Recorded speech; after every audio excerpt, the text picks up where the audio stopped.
Anatomical position is when the body is erect, feet are parallel, arms are to the side, and palms are facing forward. Some anatomical terms are superior, which means above or towards the head. So the shoulder is superior to the hip.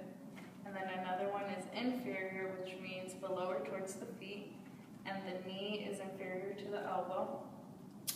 And another one is distal, which means farthest from attachment. And the elbow is distal to the shoulder. And then another one is proximal, which is closest to attachment. And the elbow is proximal to the wrist. And two more are medial, which means toward the midline, and the chest is medial to the arms. And the last one is lateral, which means away from the midline, and the arms are lateral to the stomach. Some other terms are anterior, which means in the front of the body, so your eyes are anterior to your ears. Posterior means toward the back of the body. Your spine is posterior to the heart. Another one is deep, which means inside or away from the surface. The brain is deep. Another one is superficial, which means towards the surface, so your eyes are superficial to the brain. I'm showing you supine, which means face up. Now this means prone, which is face down. Kinesiology terms and body planes. Flexion is the decreasing the joint angle. Our extension is when the joint goes increasing, so as you said, flexion is like this. Extension's out here, you can see the joint goes increasing, so it's extension. Abduction is away from the body, so like when the arm comes out here. And then adduction is toward the body, so like doing a snow angel, you go toward the body. Internal rotation is when you rotate medially, so like.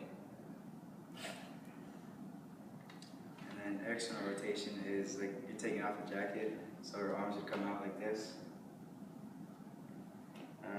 Pronation is when the palms are face down, like that. And then supination is when their palms are facing up, so like she's holding a bowl soup like this. Inversion is the rotate of the sole of a foot inward, so like that. And then eversion is the sole of the foot rotates outward, so like walking like a penguin.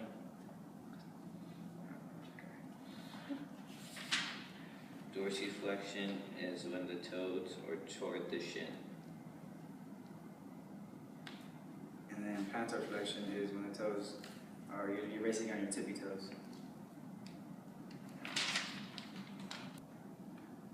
Alright, so now we're doing body planes, and first one is the sagittal plane, and it's basically when your body is cut in half here in front. The next plane is transverse, and it's cut horizontally, making a top and a bottom. And the last one is the frontal plane, which is basically cutting her from the front and back this way. Types of fractures and splinting fractures. A closed fracture or a simple is when the bone breaks but not through the skin. So as you can see, it's still right here in the skin. An open or compound fracture is when the bone breaks through the skin. The bone is not outside of the skin like this. A comminuted fracture is when the bone breaks into fragments or it shatters. So it's like throwing this bone to the ground and not shattered into many pieces. Oblique fracture is when the bone breaks at an angle other than a right angle. So basically, it'd be coming like this at an angle, coming down. A spiral fracture is when the bone breaks to excessive twisting forces. So I'll twist it, and that's how it'd be twisted.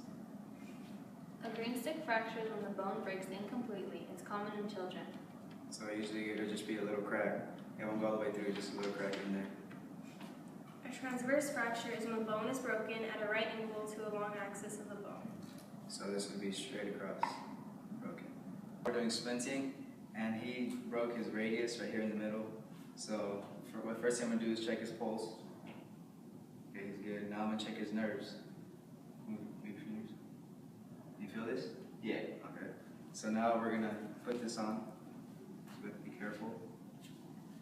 Okay, so I'm lifting this up. She's putting it on under. There we go.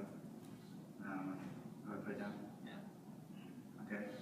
Now I'm gonna check again. Feel it? Yeah. Move it. Okay, you're good. Okay, now now we're gonna wrap his arm.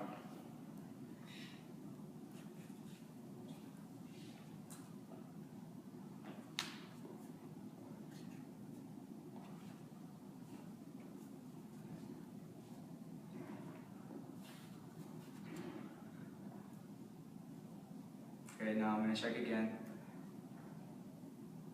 Move your fingers. You feel it? Yeah. Okay. I'm gonna set it down. Two important things about splinting are when you wrap this around his arm, make sure it's not too tight. And once you're done with the whole process, you want to bring his arm close to his body so it's secured and it supports it. And once you just leave it here, close to his body as he waits for help.